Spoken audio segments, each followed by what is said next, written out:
सरफरोशी की तमन्ना अब हमारे दिल में है, देखना है जोर कितना बाजू एक कातिल में है। दोस्तों नमस्कार, मेरा नाम है आदर्श। रिपोर्टर्स विदाउट बॉर्डर एक ऑर्गेनाइजेशन है जो पब्लिश करती है वर्ल्ड प्रेस फ्रीडम इंडेक्स। दोस्तों इसके रिपोर्ट हमेशा निष्पक्षता से भरे हुए होते हैं। वर्ल्ड प्रेस फ्रीडम इंडेक्स यानी कि कौन से देश में वहाँ की मीडिया कितना ज़्यादा फ्री है जनता के पास सही न्यूज़ पहुँचाने के लिए। दोस्तों इस रिपोर्ट में ऐड किया गया दुनिया के प्रमुख 180 देशों को।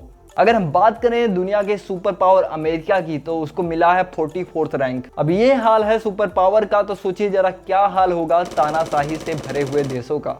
और इसी तानाशाही की वजह से जहां पर मीडिया फ्री नहीं है, इसलिए चाइना को दोस्तों मिला है 177 रैंक। और नॉर्थ कोरिया की अगर बात की जाए तो उसकी हालत और भी ज़्यादा खराब है।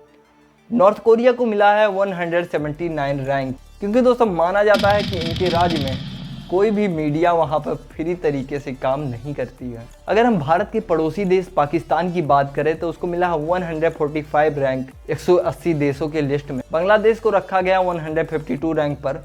दोस्तों पड़ोसियों में नेपाल की हालत थोड़ी सही है, उसको दिया गया है 106 रैंक 180 देशों की लिस्ट में।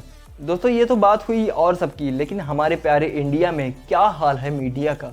कितना ज़्यादा यहाँ पर जर्नलिज्म इंडिपेंडेंट है, कितना ज़्यादा सही न्यूज़ पहुँचाया जा रहा है जनता के पास, यह भी जानना ज़रूरी है।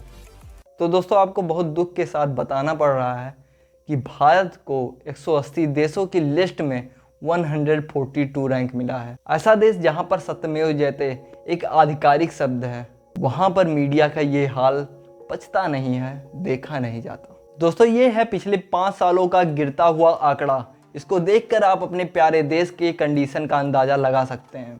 दोस्तों इसका रीजन और इम्पैक्ट जानने से पहले हमको यह जानना बेहद ज़रूरी है कि आखिर में न्यूज़ का मतलब क्या होता है और सही मायने में जर्नलिस्ट का काम क्या होता है। दोस्तों जर्नलिस्ट का काम है कि लोगों को इस बारे में जानकारी देना कि कौन कौन से इवेंट्स उनसे रिलेटेड हैं, साथ ही ऐसे इशू को बताना जनता को जो उनके ज़िंदगी से सीधा संबंधित हो, और साथ ही साथ जनता की बात सरकार तक और सरकार की बात जनता तक पहुंचाना।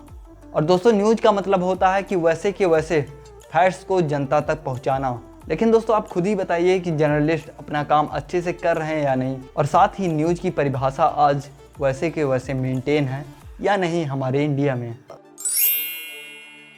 अब दोस्तों बात आती है कि इंडियन जर्नलिज्म की इतनी बुरी कंडीशन है, तो इसका रीजन क्या है। जिस देश में महावीर और बुद्ध जन्म लिए हैं, वहाँ पर सत्यमेव जयते का कॉन्सेप्ट अच्छे तरीके से क्यों नहीं फॉलो किया जा रहा है मीडिया के द्वारा।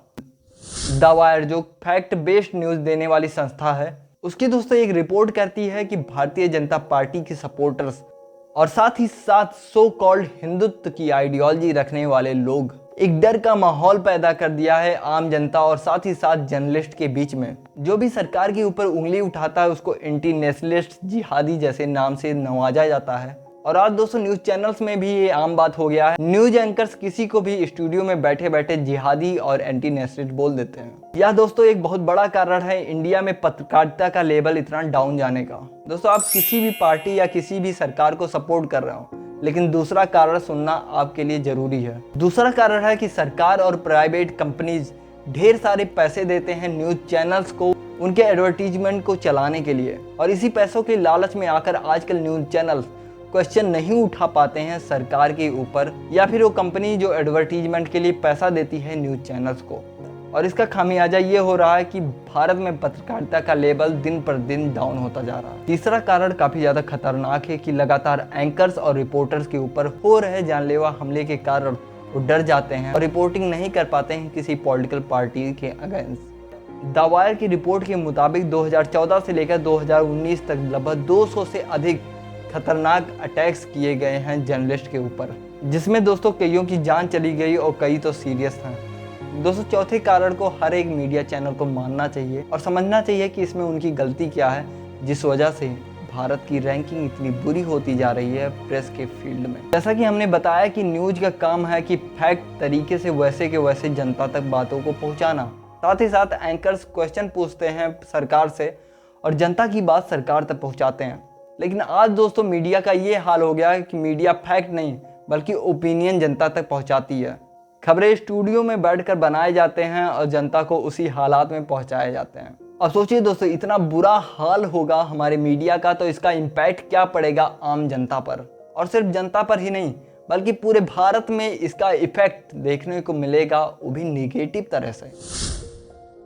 दोस्तों अब चलिए जानते हैं कि इतनी बुरी कंडीशन है प्रेस का हमारे देश में, तो इसका इम्पैक्ट क्या पड़ रहा है हमारे इंडिया पर। जैसा कि हमको पता है कि डेमोक्रेसी यानी कि लोकतंत्र के 4 स्तंभ हैं, 4 पिलर्स हैं डेमोक्रेसी के। पहला एग्जीक्यूटिव, दूसरा है लेजिस्लेटिव और तीसरा है जुडिशरी, चौथे नंबर पे आता है दोस्तों मीडिया। लेकिन सोचिए दोस्तों कि अगर 3 इंस्टीट्यूशन अगर अपना काम अच्छे से ना करें तो जनता के पास चौथा स्तंभ रहेगा, वो है मीडिया। मीडिया के थ्रू वो अपनी बात को सरकार तक पहुंचा पाएगी और सरकार के डिसीजन भी आसानी से जनता तक मीडिया के थ्रू पहुंच जाता है। लेकिन दोस्तों इसी तरीके से अगर मीडिया फैक्ट की जगह पर अपने खुद के ओपिनियन देगी जनता को, तो जनता के पास क्या पहुंचेगा। दूसरा खतरनाक इम्पैक्ट ये होगा कि जब जनता के पास सही न्यूज़ नहीं पहुंचेगा तो डिसाइड नहीं कर पाएगा कि कौन सी पॉलिटिकल पार्टी उनके लिए अच्छी है, कौन से सरकार को दोबारा उसको लेकर आना चाहिए कि उसके लिए कुछ फायदा हो। इस चीज़ को डिसाइड करने की क्षमता उससे छीन ली जाती है जब मीडिया का स्तर गिर जाता है, और इसका खूब फायदा उठाती हैं सत्ता में बैठी हुई सरकारें। तीसरा खतरनाक इम्पैक्ट ये है दोस्तों कि इंडिया का जो जर्नलिज्म है, जो यहाँ की मीडिया है, उसका स्तर ऐसे ही दिन पर दिन गिरता रहा तो क्या फ़र्क रह जाएगा नॉर्थ कोरिया, चाइना और इंडिया में। फिर तो दोस्तों लोकतंत्र ही खतरे में हो जाएगा अगर ऐसे ही लगातार मीडिया का स्तर गिरता रहा। आशा करता हूँ दोस्तों यह वीडियो आपको इन्फॉर्मेटिव लगा होगा। अगर वीडियो आपको अच्छा लगा है तो वीडियो को लाइक करिएगा, चैनल को सब्सक्राइब करिएगा और दोस्तों शेयर करिएगा इस वीडियो को अपने रिलेटिव्स और लोगों के पास, और उनको बताना है कि भारत में क्या हालात है हमारे मीडिया का।